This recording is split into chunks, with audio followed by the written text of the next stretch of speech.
She walked into the ceremony alone, wearing a jacket weighed down with plastic medals. Could this woman be hiding a shocking secret? The crowd snickered. Veterans whispered. One man joked out loud. Spirit Halloween must be open. She didn't react, just stood still, silent, watching. People assumed she was lost, confused, or worse, pretending. But then the doors opened again. A decorated general walked in. He scanned the room, stopped, and then crossed the floor toward her. No speech, no smile. He raised his hand and saluted. The room fell silent. Because those medals weren't just plastic, they were replicas of the ones no one was supposed to have, and she was the last one left. Welcome to Graceful Valor Stories. From which city in the world are you watching this video today? If this story moved you, please consider subscribing to join our community of storytellers and listeners who value the untold histories that shape our world. The autumn sunlight filters through the tall windows of Arlington Memorial Hall, casting long shadows across polished floors as veterans in dress uniforms mingle before the annual commemoration ceremony. The hall stands resplendent with flags, historical military photographs, and brass fixtures that gleam beneath crystal chandeliers. The atmosphere hums with quiet conversation, old comrades reuniting, sharing stories of deployments long past. At precisely 10 m.m., the side door opens quietly. Thalia Vasilakis steps inside, her 78-year-old frame carrying itself with remarkable posture. Despite her age, she wears a dated but meticulously pressed navy dress beneath an ill-fitting military jacket. What immediately draws attention are the numerous medals affixed to her jacket, amateur-crafted replicas that catch the light as she moves. Thalia positions herself near the back wall, standing at perfect attention. Her steel-gray hair is pulled into a tight bun, her weathered face expressionless as she surveys the room. Her hands tremble slightly as she adjusts one of the plastic medals, but her eyes remain clear and focused, scanning the crowd as if searching for someone she knows isn't there. The whispers begin almost immediately, rippling through the crowd like a breeze through dry leaves. Is she lost? Who let her in? Those medals look like they came from a toy store. Brigadier Lel, a decorated Vietnam veteran with a chest full of genuine commendations, turns to his colleagues with a smirk. Looks like Spirit Halloween opened early this year. He says loud enough for nearby attendees to hear. Scattered laughter follows. Thalia doesn't flinch, doesn't give any indication she's heard the mockery. Her eyes remain fixed forward, her posture perfectly maintained. A young military aide approaches her, clipboard clutched nervously in hand. Ma'am, this section is reserved for verified service members. Perhaps you'd be more comfortable in the general seating area. His tone is polite but condescending, the way one might address a confused elderly woman who had wandered into the wrong room. Thalia simply meets his gaze, saying nothing. After an uncomfortable moment, the aide retreats, confused by her silence and unwilling to create a scene. He catches the eye of his superior, giving a small shrug that says, "What can you do?" More eyes turn toward her now. Some veterans exchange disapproving glances, others whisper behind programs. The plastic medals gleam under the chandelier lights, their amateur craftsmanship even more apparent in the formal setting. One veteran takes a photo with his phone, no doubt to share the oddity on social media later. Thalia remains unmoved, like a statue dedicated to some forgotten cause. If she notices the stares and whispers, she gives no indication. Her eyes occasionally drift to the main entrance, then back to some middle distance only she can see. Could this quiet woman hold the key to a hidden military past? As the formal ceremony begins, the master of ceremonies takes the podium. Ladies and gentlemen, welcome to the 47th Annual Veterans Recognition Ceremony. Today, we honor those who have served our nation with distinction and valor. Speakers take the podium one by one, delivering practice remarks about sacrifice and honor. Cameras occasionally pan across the audience, capturing the stoic faces of recognized veterans. When the camera briefly finds Thalia, the technician zooms in momentarily on her unusual medals before moving on. Within minutes, social media commentary begins to circulate about the confused old woman wearing fake medals. In the control room, a young producer notices the online chatter. Should we ask security to remove her? He asks his supervisor. People are saying she's disrespecting real veterans. Let's wait and see, the older man responds. She's not causing any trouble, just standing there. Back in the main hall, two ushers exchange glances and quietly approach Thalia, attempting to escort her out before the keynote speaker arrives. Man 1 begins softly. Perhaps you'd be more comfortable waiting in the lounge. It can get quite long in here. Again, Thalia remains immovable, her gaze fixed forward. The only acknowledgement she gives is a slight shake of her head. The SARS retreat, unwilling to physically remove an elderly woman from a public ceremony. Across the room, retired Colonel Hargrove squints at Thalia, then frantically searches through his program. Something about her has caught his attention. He approaches another veteran, whispers something urgent, and points discreetly in her direction. Are you sure? The other man asks. No, I'm not sure, Hargrove replies, but those symbols, I've seen them before back in 67. A senator now takes the podium, speaking about the importance of recognizing all veterans, even those whose missions remain classified. The irony is lost on most of the audience, who continue to cast occasional glances at the woman with her plastic medals. The camera pans across the crowd again, and this time lingers on one of Thalia's medals. The cameraman, a veteran himself, zooms in slightly. What becomes visible are unusual markings on the medal. Not standard military insignia, but something with symbols resembling coordinates and a date from 1967. The cameraman frowns, recognizing that these aren't random decorations, but something specific, something crafted with purpose. Brigadier Nell notices the colonel's interest in the woman and approaches him. You know her? He asks quietly. I'm not sure, Hargrove responds, still studying Thalia from across the room, but those aren't costume medals. They're replicas of something I've only seen once in a classified briefing. If she has them, then she's either a very dedicated fraud or someone who wasn't supposed to exist. The ceremony continues, speeches flowing one into another. Veterans of different eras are recognized, standing briefly to applause when their conflicts are mentioned. Vietnam, Desert Storm, Afghanistan, Iraq, for each. Thalia's eyes seem to take on a different quality, as if seeing ghosts walking among the living.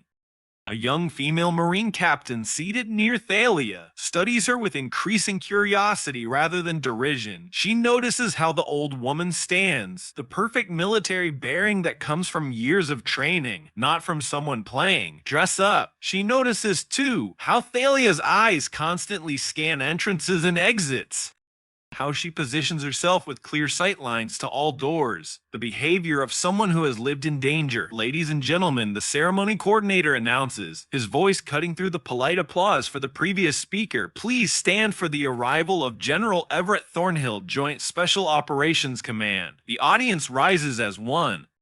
Thalia stands at perfect attention, her posture suddenly betraying years of military training that the mockery couldn't disguise. Her eyes fix on the main entrance with an intensity that makes the young Marine captain glance between Thalia and the door, sensing something significant is about to happen. The main doors swing open as General Thornhill enters. In his 60S, with a chest adorned with combat ribbons and the Distinguished Service Cross, he carries himself with the measured confidence of a career officer. The audience remains standing as he scans the room methodically, a habit formed from decades of tactical awareness. Then it happens. Thornhill's eyes lock on Thalia. His stoic expression falters momentarily, a flash of recognition, then what appears to be shock. For 3 heartbeats, they simply stare at each other across the crowded hall. Instead of proceeding to the stage as planned, Thornhill changes direction and walks deliberately through the crowd toward Thalia. Confused murmurs ripple through the audience. This isn't protocol. The distinguished general should be heading to the podium, not walking towards some unknown woman in the back. Colonel Hargrove watches this deviation with growing certainty that his suspicions were correct. Brigadier Lell, who had mocked Thalia earlier, now watches with confusion as the most decorated officer in the room walks toward the woman he had dismissed as a fraud. Thornhill stops directly in front of Thalia. His eyes examine her medals with growing understanding lingering on, each one as recognition dawns. Without a word, he raises his hand in a formal military salute, the highest gesture of respect one soldier can offer another. The room falls completely silent. Phones are raised to capture this unexpected moment. The cameraman zooms in, capturing the intensity in both their eyes. Thalia, for the first time, shows emotion. A single tear tracks down her weathered cheek as she returns the salute with perfect military precision. Captain Vasilakis, Thornhill says loud enough for nearby attendees to hear, the Laz operation.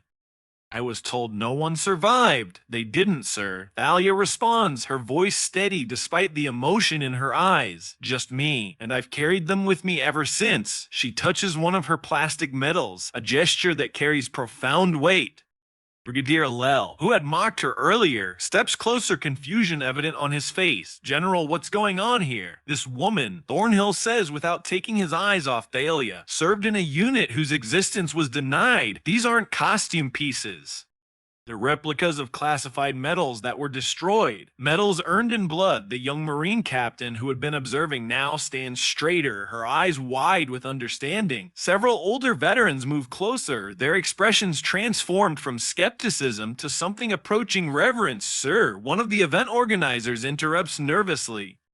We're running behind schedule. Thornhill ignores him completely. Instead, he gently takes Thalia's elbow. Captain, I believe we have some long overdue conversations to have. Would you join me? He guides her toward a smaller room adjacent to the main hall, gesturing for several senior military officials to follow them. As they walk away, the whispers that once carried mockery now hold a different tone, confusion, curiosity, and the dawning realization that something profound has just occurred. Colonel Hargrove watches them go, then turns to Brigadier Lel. You owe that woman an apology when she comes back. What the hell just happened? Lel asks, genuinely bewildered. What happened? Hargrove says quietly, is that we just witnessed the recognition of a ghost, someone who served in operations so classified that the medals themselves were destroyed afterward, someone who, according to every official record, never existed at all. In the privacy of the smaller room, General Thornhill faces the gathered officials with Thalia standing beside him. The room, designed for private briefings, contains a small conference table and several chairs. Military paintings adorn the walls, silent witnesses to countless classified conversations. Gentlemen, Thornhill begins. What I'm about to share remains classified, but given the circumstances, certain truths must be acknowledged. He turns to Thalia. Captain Vasilakis was part of a mixed gender intelligence unit that operated behind enemy lines during Vietnam. Their mission records were destroyed and medals recalled due to the political sensitivity of their operations. The officials exchanged glances, skepticism evident in their expressions. One of them, Admiral Blackwood, leans forward. General, with all due respect, there were no female combat operatives in Vietnam. Not officially. Not officially, Thornhill emphasizes. But Captain Vasilakis and her team existed nonetheless. They operated under Operation Switchblade, reporting directly to Mac Voss Sog, 6 operatives, 3 men, 3 women, all with unique linguistic and cultural infiltration skills. Never heard of such a unit, says another official, a congressional liaison to the Pentagon. That was the point. Thalia speaks for the first time since entering the room. Her voice is calm, measured. We weren't supposed to exist. When the mission was compromised, the decision was made to erase all evidence of our deployment rather than acknowledge women had been sent into combat zones. Thornhill gestures toward her medals. These replicas, Captain. You made them yourself. Thalia nods. Memory. I needed something tangible, something to prove to myself they were real, that my team was real, that what we did mattered. As she speaks, brief flashbacks illuminate her story. A young woman with fierce determination leading a diverse team through jungle terrain. The team includes Mato Rivera, communications expert, Zora Washington, cultural interpreter, Akira Tanaka, demolition specialist, Thalia herself, team leader Vincent Calloway, medic, and Nadia Petrov, intelligence analyst. They move with practiced coordination, navigating through terrain that would claim the lives of less prepared operatives. November 1967, Thornhill explains to the officials Captain Vasilakis and her team were inserted near the Laotian border to gather intelligence on North Vietnamese supply movements, but they discovered something far more significant. The flashbacks continue. The team, camouflaged and moving silently through dense jungle, discovers a massive cache of Soviet-supplied weapons being prepared for transport south. Nadia photographs documents while Akira places surveillance devices. Zora translates intercepted communications, her expression growing grave as she listens. They uncovered plans for a major offensive. Thornhill continues. Intelligence that later proved to be the first warning of the Tet Offensive. Information that allowed us to prepare to save countless American lives. In another flashback, Thalia's team transmits coded information via a secure radio.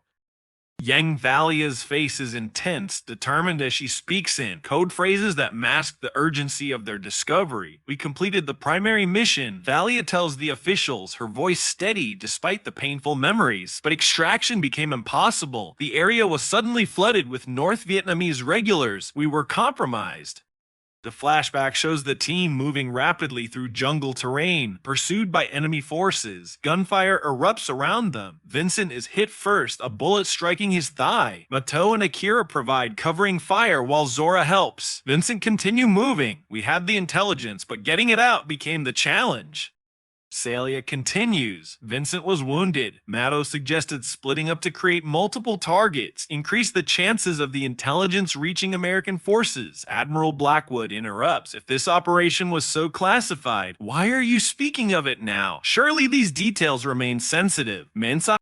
Because after 58 years, Thornhill responds, the only thing that remains classified is our shame at how these heroes were treated. The intelligence they gathered has been declassified for decades. What remains secret is that women were sent into combat long before it was officially acknowledged, and when things went wrong, they were erased rather than honored.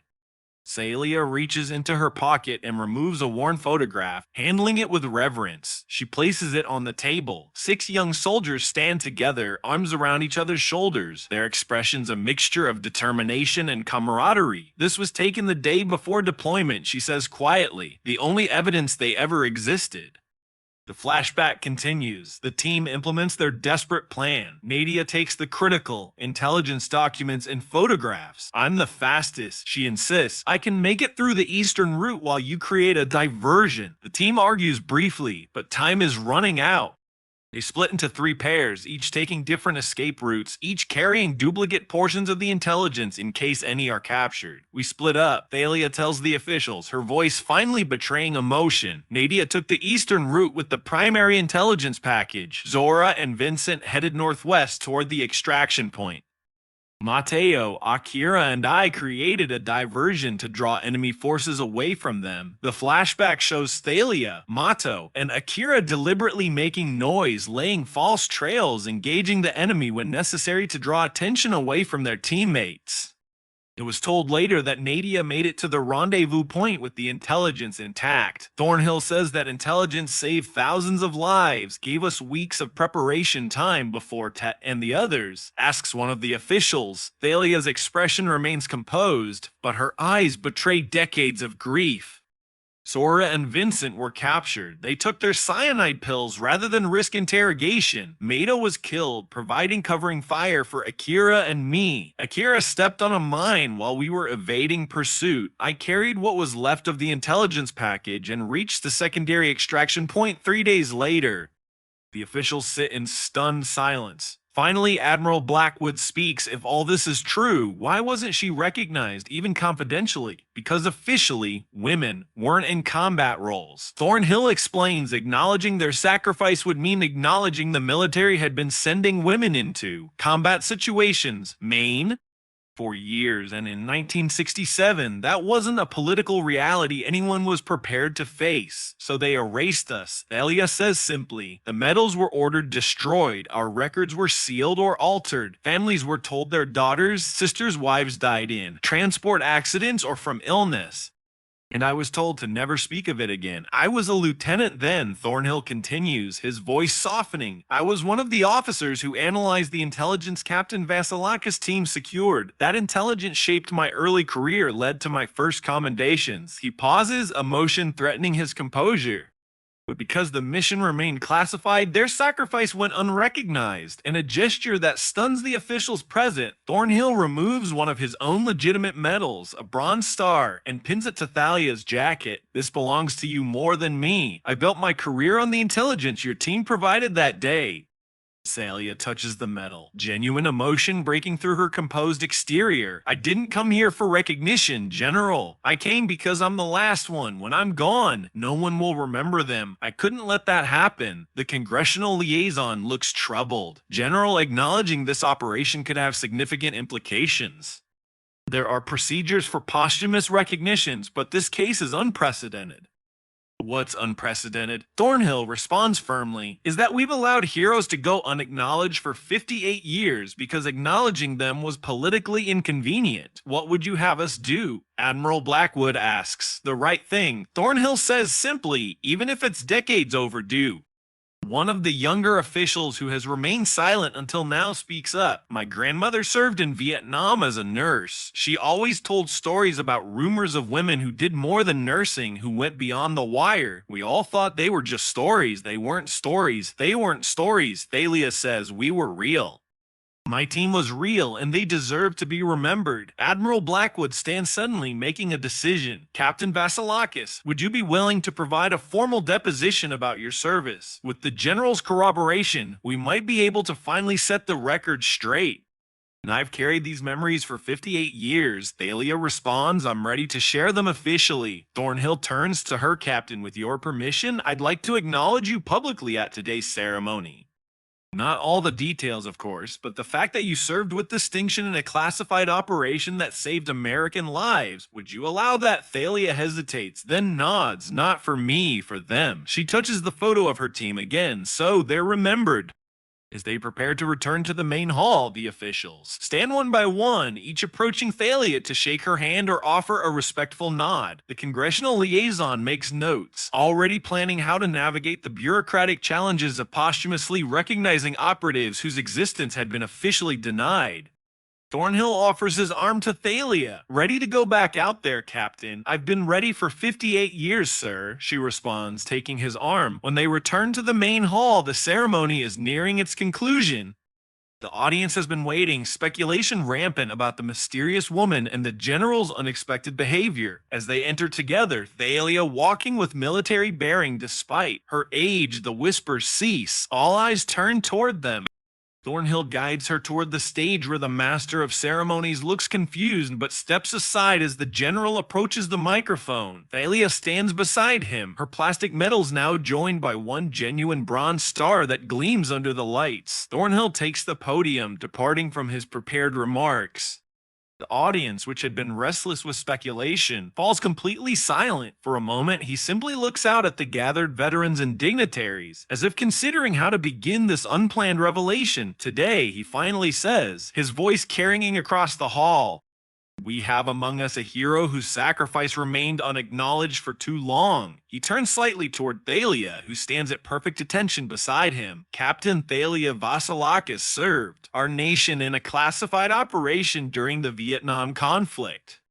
An operation so sensitive that until this moment its very existence has been denied in official records. A murmur passes through the crowd. Colonel Hargrove nods slowly, his earlier suspicions confirmed. Brigadier Lell, who had mocked her plastic medals, shifts uncomfortably in his seat. Captain Vasilakis led a special intelligence team behind enemy lines in 1967. Thornhill continues. The intelligence they gathered provided the first warning of what would become the Tet Offensive and saved countless American lives. But due to the classified nature of their deployment, their sacrifice went unrecognized. Thornhill gestures to the medals on Thalia's jacket. The medals you see are replicas crafted by Captain Vasilakis herself of commendations that were awarded and then ordered destroyed when the decision was made to classify the entire operation. Today, I have added one of my own medals to her collection. A small gesture toward the recognition she and her team deserved decades ago. He turns toward Thalia. Captain, would you like to say a few words? Thalia approaches the microphone with military bearing. Her voice when she speaks is clear and strong despite her age. I stand here today not for myself, but as the last surviving member of Operation Switchblade. My team consisted of 6 operatives, 3 women and 3 men, all chosen for specialized skills. Mato Rivera, Communications. Zora Washington, Cultural Interpreter. Akira Tanaka, Demolitions. Vincent Calloway, Medic.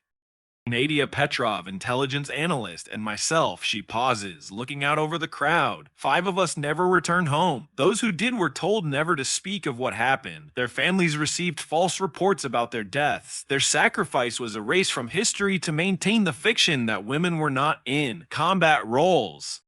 The audience is completely silent now, captivated by this revelation of a hidden chapter of military history.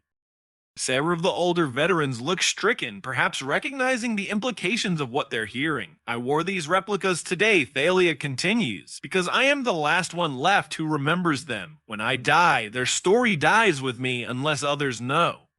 He came here today not for recognition, but so that Mato, Zora, Akira, Vincent, and Nadia would be remembered. They gave everything for their country. They deserve at least the dignity of being acknowledged. One by one, veterans throughout the hall begin to stand.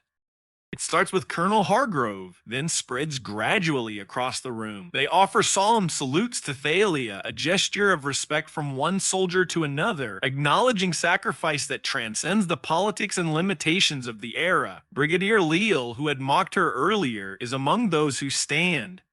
He makes his way toward the stage, his expression grave. When he reaches the steps, he looks up at Thalia. "Captain," he says, loud enough for those nearby to hear, "I owe you an apology. I judge without understanding." Thalia nods once, accepting his words without elaboration. The tension in her shoulders eases slightly, a barely perceptible relaxation after decades of carrying an invisible weight. Thornhill returns to the microphone. "Ladies and gentlemen, I am announcing today the formation of a special review committee to examine the records of Operation Switchblade with the goal of providing proper recognition to Captain Vasilakis and posthumous acknowledgement of her team members. It is long overdue." Admiral Blackwood rises from his seat in the front row. "General, if I may," he says, approaching the stage. When he reaches the microphone, he addresses the audience directly as the ranking naval officer present. "I wish to inform this gathering that I will be personally recommending Captain Vasilakis for the Navy Cross based on General Thornhill's account and pending the review of classified materials." A spontaneous round of applause breaks out, growing in intensity as more people join in. Thalia stands straight back through it all, her expression composed, but her eyes glistening with unshed tears. The young female Marine captain who had been observing Thalia earlier approaches the stage. She offers a crisp salute. "Captain Vasilakis, I'm Captain Marina Alvarez. My grandmother served as a nurse in Vietnam. The women of my generation serve in combat roles today because of pioneers like you who proved it could be done, even when the official record denied your existence. We stand on your shoulders." Thalia returns the salute. "We did what needed to be done, just as you do now." The formal ceremony concludes with Thornhill escorting Thalia to the center of the stage. "Ladies and gentlemen, I present to you Captain Thalia Vasilakis, American hero." The applause is deafening. Reporters who had been covering the routine ceremony now push forward. An era flashing, questions shouted over the applause. Thornhill raises a hand. "Captain Vasilakis will not be taking questions today. A full briefing will be arranged once the classified materials have been reviewed and appropriately redacted." He escorts Thalia from the stage, the crowd parting respectfully to allow them through. As they walk toward the exit, veterans line the path, standing at attention, offering salutes as she passes. It forms a spontaneous honor guard, a corridor of respect for men and women who understand the significance of what they have just witnessed. Outside the hall, away from the cameras and the crowd, Thalia finally allows herself a moment of emotion. "I never thought this day would come." She tells Thornhill, "I'd made my peace with being forgotten." "Not forgotten," Thornhill corrects gently, "just waiting for the right time to be remembered." The Blacksavy waits to take Thalia home. Before she enters, she removes the worn photograph from her pocket, looking at the faces of her team one more time. They would have been surprised by all this. She says with a small smile, "Especially Mato. He always said we'd be lucky if we got a footnote in some classified report. They'll get more than a footnote now." Thornhill assures her, "I promise you that." As Thalia prepares to enter the vehicle, an elderly man approaches, moving slowly with the aid of a cane. "Captain Vasilakis," he calls. When she turns, he continues, "I was a radio operator at the forward base in '67. I received the transmission, the one with the intelligence about Tet. We never knew who sent it, just that it came from deep in hostile territory. I Thalia studies him for a moment. That would have been Mado's work. He was the best communication specialist I ever knew. The man nods, tears in his eyes. That intelligence saved my unit. We were able to evacuate before we were overrun. I've wondered all these years who risked everything to get us that warning. Thank you for giving me a name and a face to thank after all this time. Thalia reaches out and clasps his hand briefly. Mado would have been glad to know it made a difference. After the man moves away, Thornhill helps Thalia into the vehicle. We'll be in touch about the review process. He tells her there will be debriefings, paperwork. At my age, general paperwork is the least of my concerns. She responds with a hint of dry humor. Just make sure they're remembered properly. That's all that matters now. As the vehicle pulls away, Thornhill remains standing on the steps of Arlington Memorial Hall. Inside, the discussions continue. Reporters file their stories and veterans share what they've witnessed. A chapter of military history, long erased, has begun to be rewritten. The following week, major newspapers carry the story. Television news programs feature interviews with military historians discussing the implications of women serving in combat roles decades before it was officially acknowledged. Online forums buzz with speculation about other classified operations that might one day come to light. At her modest home in Virginia, Thalia places her plastic medals and the single bronze star from Thornhill in a shadow box alongside the photograph of her team. For the first time in 58 years, she allows herself to speak their names aloud without looking over her shoulder, without the fear of breaking her vow of silence. Mato Rivera, she says, touching each face in the photograph. Zora Washington, Akira Tanaka, Vincent Calloway, Nadia Petrov. There's a knock at her door. When she opens it, she finds Captain Marina Alvarez standing on her porch in dress uniform. Behind her, a group of female service members from various branches wait respectively. Captain Vasilakis, Alvarez says formally, "With your permission, we'd like to hear your story." The real story, not the redacted version that will eventually make it into the official record. We want to know about the women who came before us, who opened doors we now walk through without thinking. Thalia looks at their faces, young women serving openly in roles that she and her teammates had filled in secret. For 58 years, she had carried the weight of silenced history. Now finally she can put it down. "Come in," she tells them, opening her door wider. "I'll make coffee." It's a long story, and it begins in 1967 with 5 people whose names were erased from history until today.